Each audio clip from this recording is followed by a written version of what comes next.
Hello, everyone. I'm so excited that you guys have joined us tonight for this workshop, for this Professional DevelopMentors workshop. Let me tell you a little bit about me. My name is April Clark. I am the Executive Director of Reach and Teach. We are a nonprofit educational program that provides all kinds of resources to students and teachers with real-world experience. And we started this program so that during the pandemic, teachers would have access to free professional development. So every single month, we have a different topic available for you guys. So be sure and join us every month for a new topic. Tonight, we are going to be talking about different options that you guys can use in your classroom instead of just having traditional worksheets. So what are some activities? What are some things that you can do in your classroom instead of having worksheets for students to complete? So let me get my screen shared and we will go ahead and get started. So how are we going to ditch the worksheets? We're going to talk about a couple of different activities that appeal to social learners, to physical learners, and to visual learners.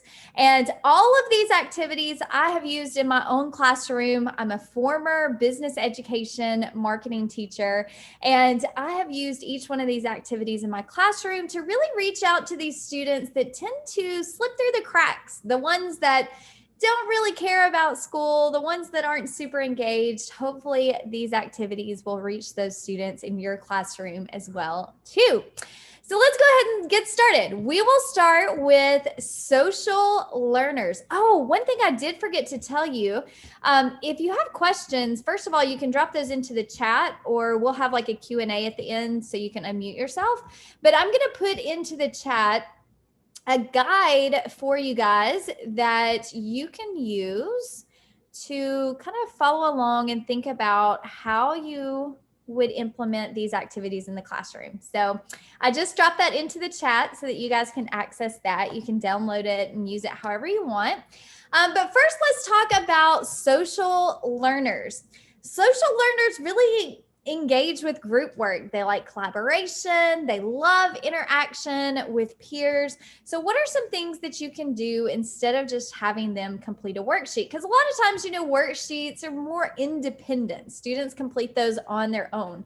But if you want to reach the social learners, maybe having some type of activities where they can collaborate together, but still learn the concepts that you're wanting them to learn instead of just doing a worksheet. So the first thing I want to talk about is something called team teaching. I absolutely loved using team teaching in my classroom. If you guys think back to when you were in college or when you were getting your education degree, you probably remember that learners retain 90% of what they teach to someone else. So teaching a concept or a standard or an idea, teaching that concept to another individual, you, the learner, are going to retain 90% of that information. It's the highest form of retention for learning. So knowing that, if we can figure out ways that students can teach other people, they're going to retain more of that information that they teach to someone else. So knowing that statistic, that's where team teaching came from. So what students do is they learn, they research and learn a concept, they create some type of presentation, some type of method to teach the concept to the rest of the class, and then they actually teach that concept to the class. So I'm going to walk you through how that works. So students are split up into different groups. every single group is assigned a different topic or concept.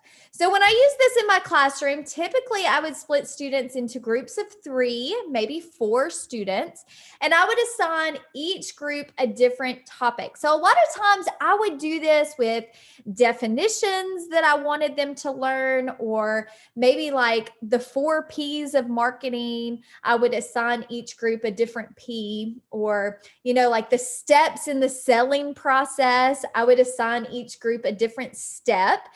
So there's lots of different ways that you can utilize this concept. But once the group is assigned their concept, their definition, their step, then that group has to work together to gather information through research, maybe watching YouTube tutorials or using the textbook to find the information, or talking to industry professionals, whatever that looks like. They would gather the information that they needed, and then they would develop some type of presentation. Now, that does not mean that they have to create a PowerPoint. That means that presentation, they get to choose what that looks like.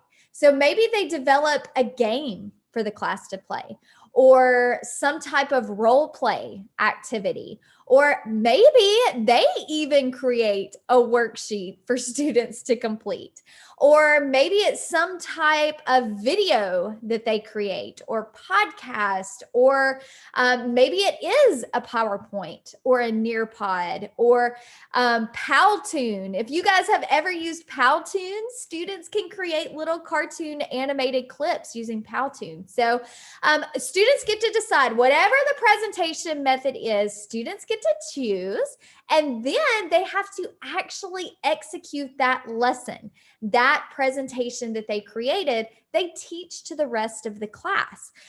So they're retaining 90% of what they are learning, which is the highest form of retention.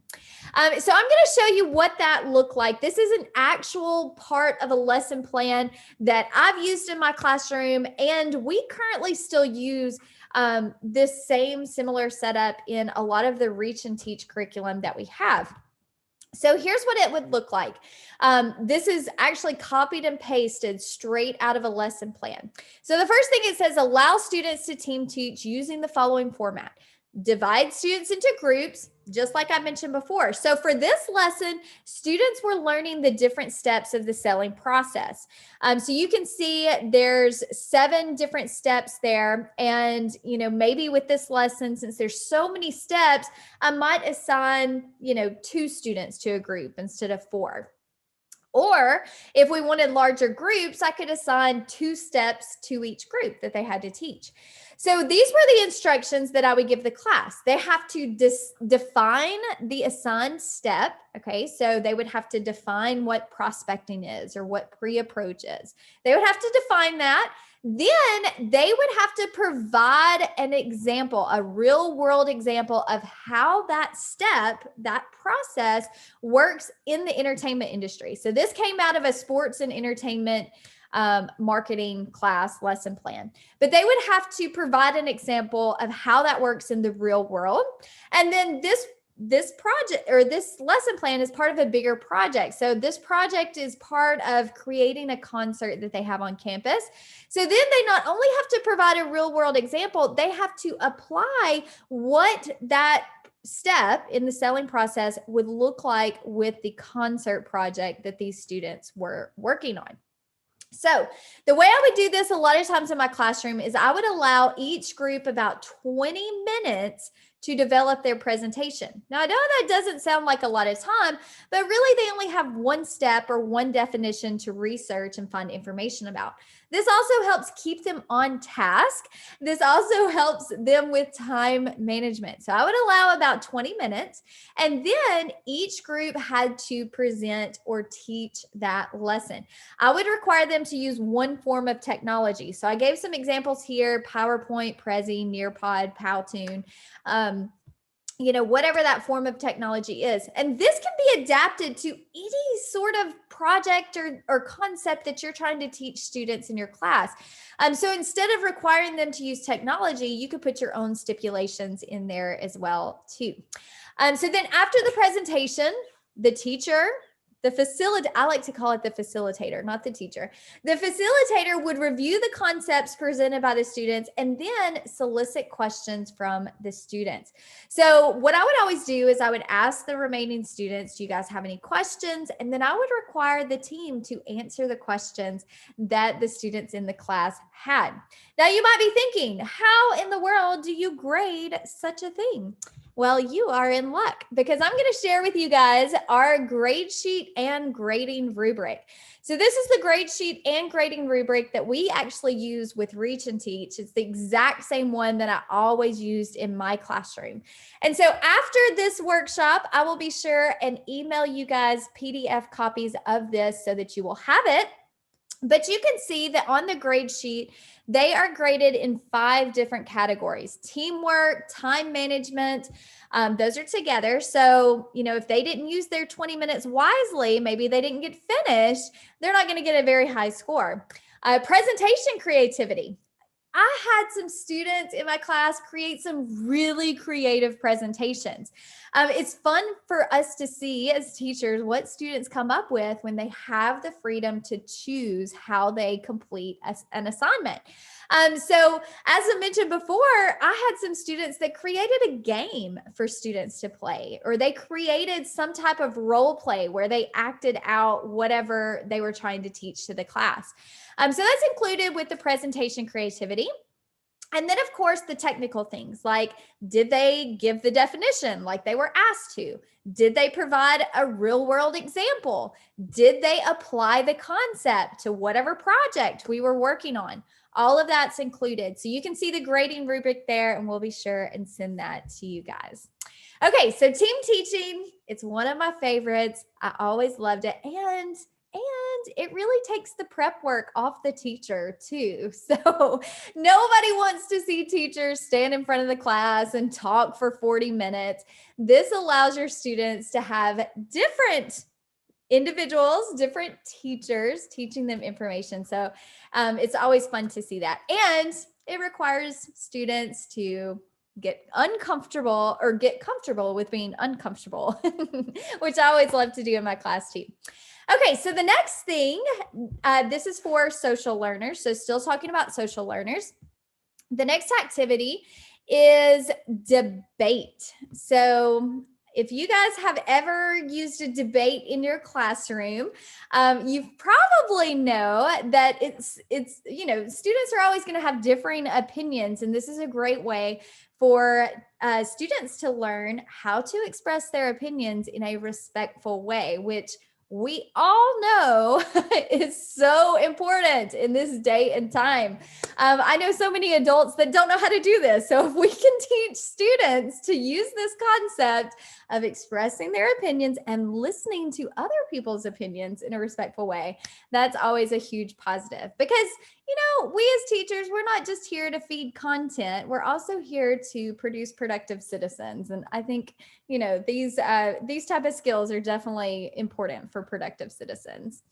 Okay, so the way that I use this in my classroom is anytime we had some type of concept or standard that we had to compare and contrast, or maybe we were choosing the best option, we would use it for a debate.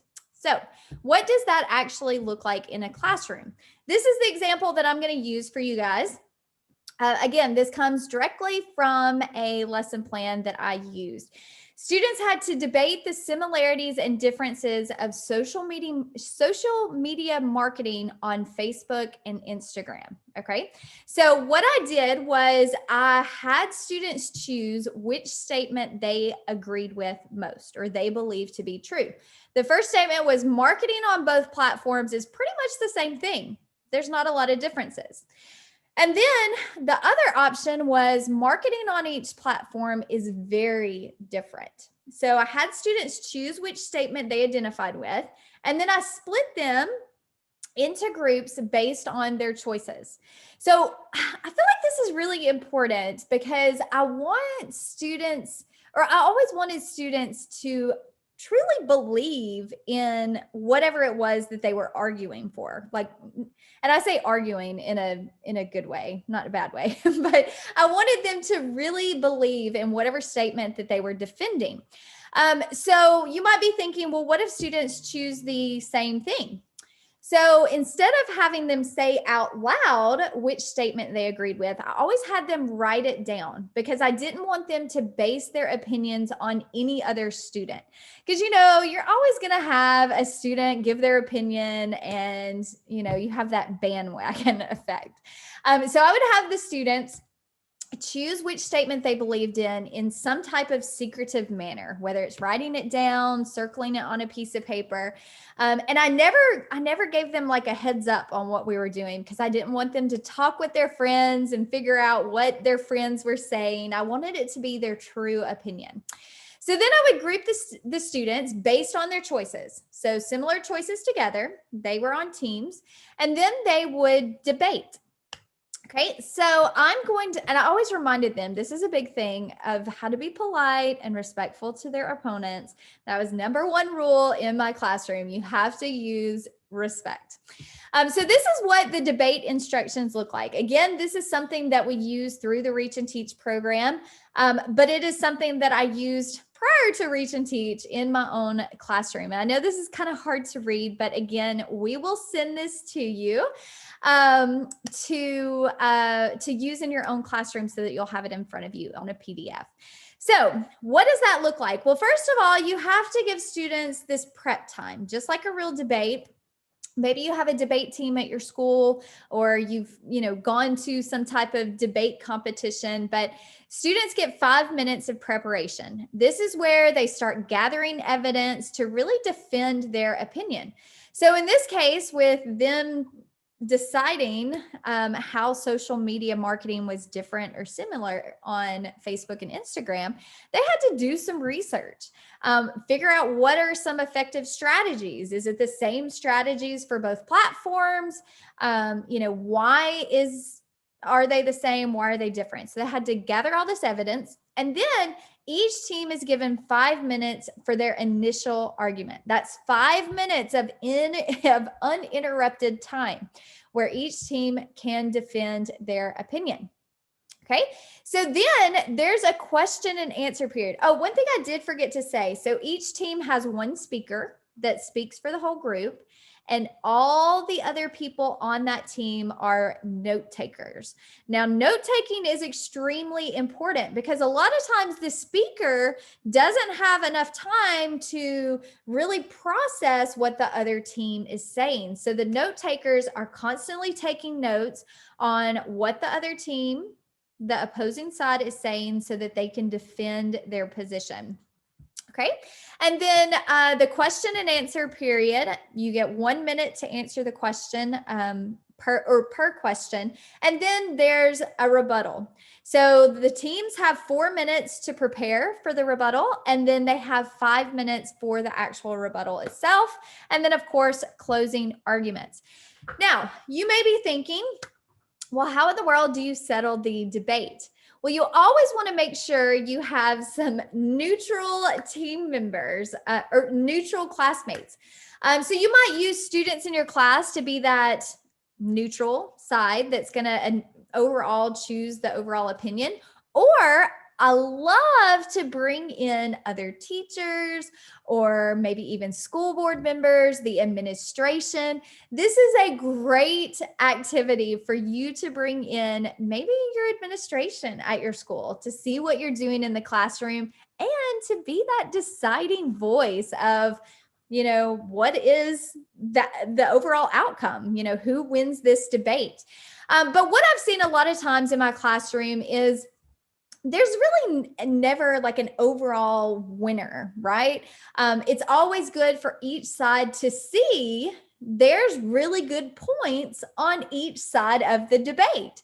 So that is the overall goal for me when I would do this in my class, is for students to really just be able to see that both sides have good points, and it doesn't necessarily swing one way or the other.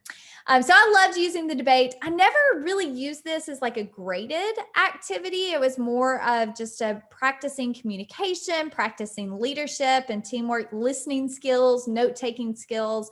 But it was always a really fun activity, and my students loved it. They always got really excited when we would have debates. We would set up the room just like a real debate too. So it's a lot of fun, way more fun than a worksheet. Okay, so let's move on from social learners to physical learners.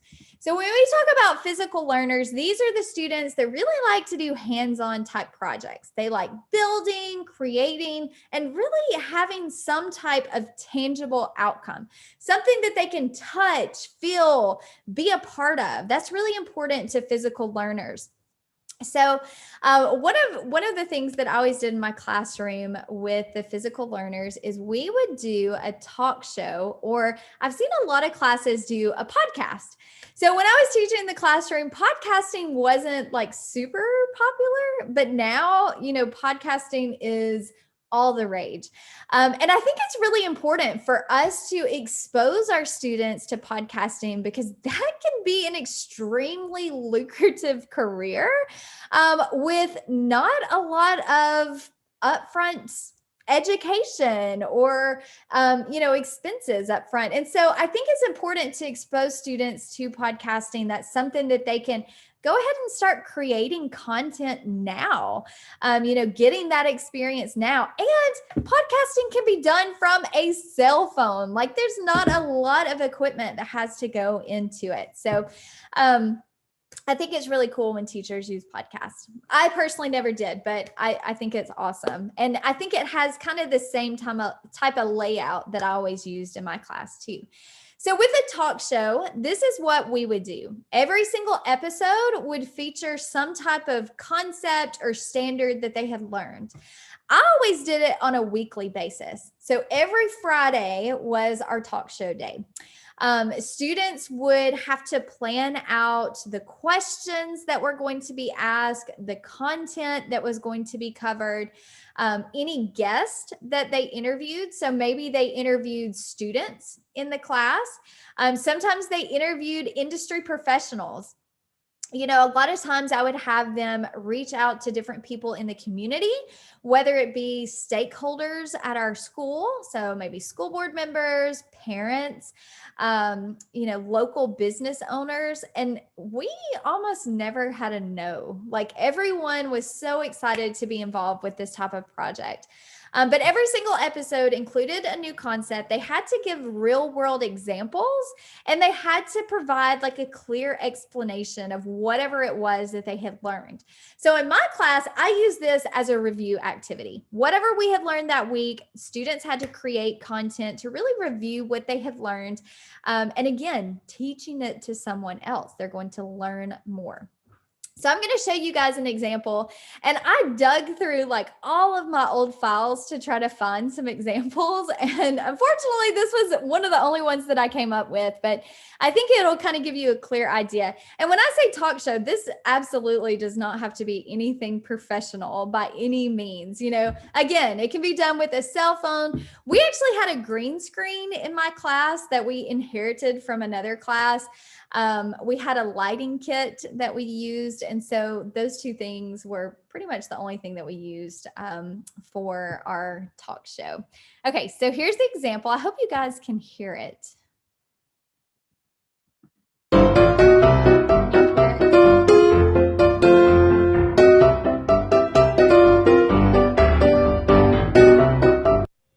Welcome back to the Daniel and Samuel Extravaganza Show. Today we have a special edition talking about target market. I'm Hogan Isbell. Spangled a lot. Let Sammy take it from here to explain what a target market actually is. Target market is a specific group of people that a company or business targets to sell its products to. We are interviewing a special guest today from our classroom. His name is Dustin Ellis. Dustin Ellis. And he has some things to say about target market. Just a reminder, target market is a specific group of people that a company is trying to sell their product to. Pacific. Our target market for the Vocal Pygmies concert will be students like these.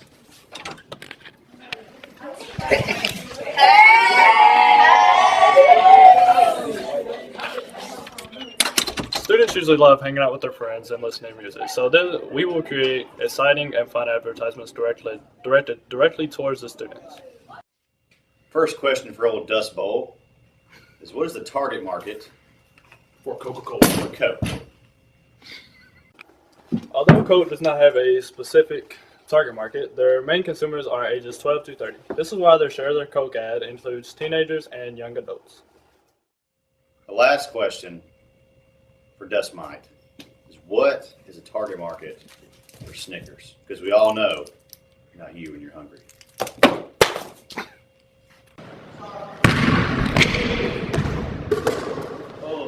Target market for Snickers is men's ages 16 to 24, because men usually buy on their basic immediate needs. Oh, my voice is coming.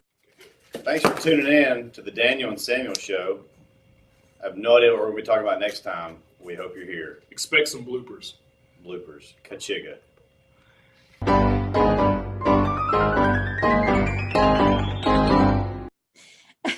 So you can see they had so much fun with this. This was actually part of a series I told you we did every Friday. These two guys were two seniors in my class, and they were the host for our talk show. But they would interview different people each week. The entire class was part of like planning the content, coming up with the questions, coming up with the examples. So it was a great way for them to have fun. So you can see they tried to make it funny. They were so silly, and it really got to where a lot of people in our school would tune in. So I think we always debuted these on Facebook, which I don't think that page is around anymore, which is extremely unfortunate. But if you have a class Instagram or a class Facebook page or even a class YouTube channel, it would be a great place for you to put these talk shows and really involve people in the community and other stakeholders at your school. So this is an example of what we would do for our talk show, but you could really take this to 1,000 different places and really let your students be super creative. So lastly, I want to talk about visual learners. Visual learners are people who are creative. They're your students that are your doodlers. So they love to incorporate art in however they are learning. So I'm sure you can really identify with this, but I had students that would turn in worksheets that were missing answers, or maybe they included some type of lazy answers. But on the back, they would have a full cartoon strip or some kind of incredible drawing. And I would just be amazed that they had spent so much time and effort on this beautiful drawing that they had just doodled on the back, and they had completely just scrapped the assignment on the front. So it got me thinking, how could we incorporate drawing, art, creativity into whatever concepts students are learning without having them do boring worksheets? So I would do two different things in my class. We would do collages or drawings on a regular basis. And this would be for assignments where students are having to find examples of a concept or maybe defining certain definitions. So this really provides opportunities for students to show off their talents and skills, but that doesn't mean that students who can't draw and aren't creative can't also participate in these type of activities as well. And so that was something I always told my students, like, you don't have to draw well, you can draw stick figures. It really doesn't matter. As long as you're telling the concept, like you're really showing what that concept is. So these are a couple of examples that I had my students do in class. So with this assignment, they were having to show the difference between goods and services. So you can see in that top one, a student drew a picture, and these are amazing. Like, it's just so crazy to see. But you can see in that top picture, a student drew a picture of video games as a good, and then a cleaning service as the service. So then if you drop down, you can see where students drew a hamburger and fries for goods, and then a lawn mowing service. So I always love to see the creativity and talents and skills, and it never failed. I would always have students that had no clue were incredible artists, and they would have these amazing pictures that they would draw. So I love to incorporate drawing.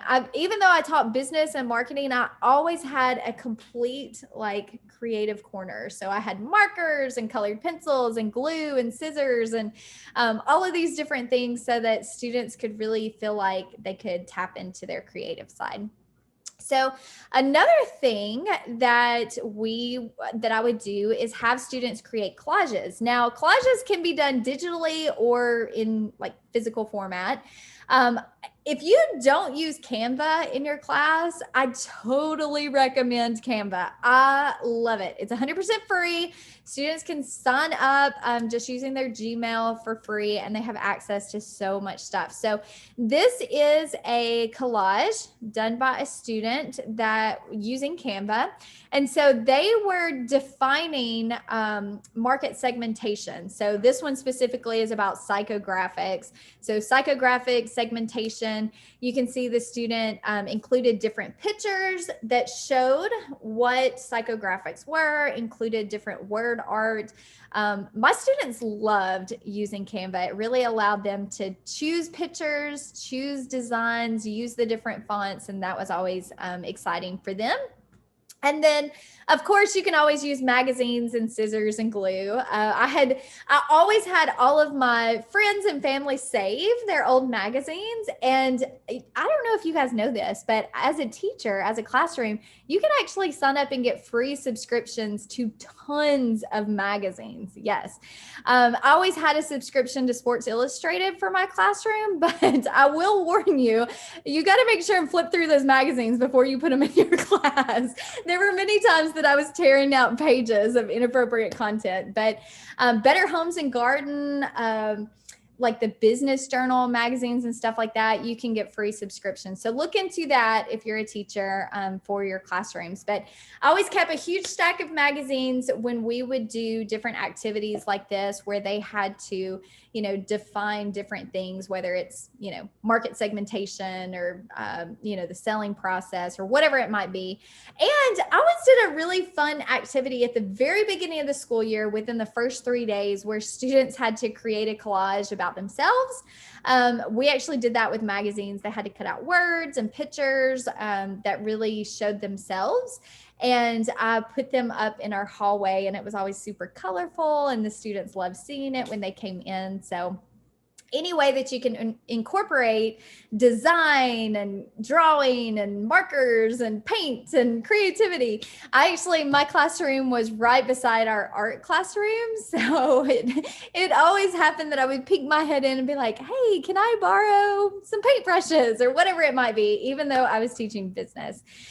So we have talked about social learners, physical learners, and visual learners. And I hope so much that maybe you guys have been, you've sparked some ideas through this workshop. And if you guys have any questions, you can drop those into the chat, or you can unmute yourself. I think I did see one question. Let's see here. Did you check their work before presentations to ensure the information they're presenting is correct? I actually did not. This was a great lesson for them. So I would let them present. And then if it was something that was not correct, I would question them. We always open it up to questions from students, but I would personally question them about the information that they presented. And I always made them have sources too. That is something I forgot to mention. They had to include their sources of where they got the information. But it was a great lesson for them. And really, I can probably only think of like one instance where it wasn't the correct information that they presented. Most of the time they did a really, really good job. And with it only being like one concept or one definition, they did pretty good at finding the correct thing. So, okay. Any other questions that you guys have? Okay, so the other question is, were these used in just the classes that had the concert or marketing? So actually, a lot of these activities, the team teaching, the debate, both of those activities, even though they are used with our concert program through Reach and Teach, those were both activities that I used in my own personal classroom with different concepts. So anytime that I needed my students to learn definitions, like we never wrote down definitions ever. I always had them do team teaching. So when we were talking about like budgeting, I would have groups, do income, net profit, expenses. And so anytime I wanted them to learn like definitions, that's when I used team teaching. So good question. Do you guys have anything else? Any other questions? Okay, so this is my information. Of course, you can find all kinds of information about Reach and Teach on Facebook, Instagram, LinkedIn. But this is my email address. So if you have questions or you have a request about a future topic to do with the professional development, please feel free to reach out to me. We absolutely love providing free resources for teachers. So this has been recorded, so you guys will be able to go back and watch it. So what I will do is I will follow up through email and provide the link to rewatch the session, your completion certificate. So you'll get a certificate of completion for an hour of professional development. I'll also send the guide that I dropped into the chat, and then I'll also send all of the resources that I mentioned in the presentation, along with the presentation slides. So I'll put all of that into a follow-up email, and that way, if you know anyone that's interested in rewatching, you can share that with them as well too. So thank you so much for joining us. I can't wait to see you guys again next month. Please let us know if we can help you out in any way. You guys have a wonderful Monday.